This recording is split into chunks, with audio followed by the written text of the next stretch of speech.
Well, we've had the very first bans on Periscope. Now how are we going to enforce it?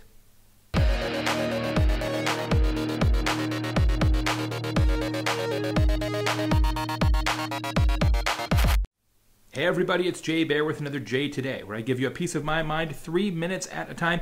A couple weeks ago, I told you that we were going to get in a situation where organizations, event venues, etc. would start to ban live streaming apps like Periscope and Meerkat, and it has happened.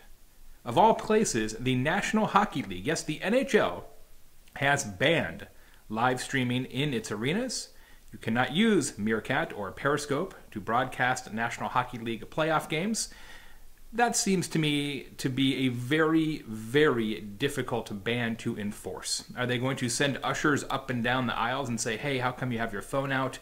Are you live streaming or just taking pictures for Instagram purposes? It seems like a mess. Maybe they're just saying it's banned so that people will voluntarily stop doing it, but I really find it hard to believe that that will be able to be enforced in the real world.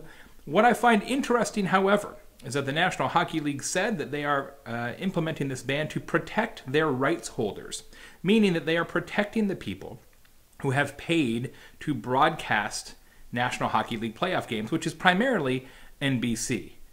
Now, does this show a shocking lack of understanding of the real world by NBC? Do they really think that enough people are going to tune in to somebody's shaky handheld Periscope vertical coverage of a hockey playoff game instead of turning that playoff game on television? I mean, hockey is hard enough to follow on an HD TV, much less some guy's iPhone in row 65, section K. It just seems to me like people are knee-jerk reaction, thinking like this is going to be the end of days for sports television. Meanwhile, I mean, hockey skews young, it skews exciting. The Periscope Meerkat audience should be perfect for the NHL. I think they should be encouraging people to do it. I think they should be saying, hey, let's have a best Periscope contest. But guess what? Here's the other wrinkle. The NHL, of course, has their own Periscope account now with 22,000 followers. So guess who is allowed to broadcast games live on Periscope? That's right, friends, the NHL. The conspiracy is upon us. Watch for more coming soon from the sports or music venue near your home. Today's Sprout Social Shoutout is from my friend Julian Smith. Julian runs a terrific company that I'm delighted to be an investor in called Breather.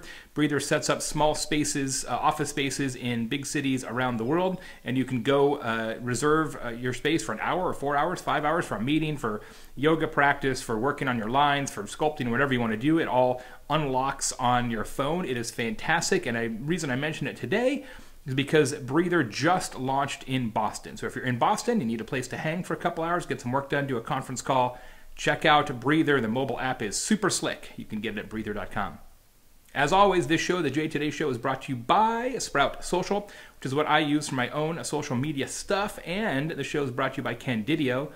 They make these videos a success. They just take these iPhone clips and they do all the post-production. They can do the same for you.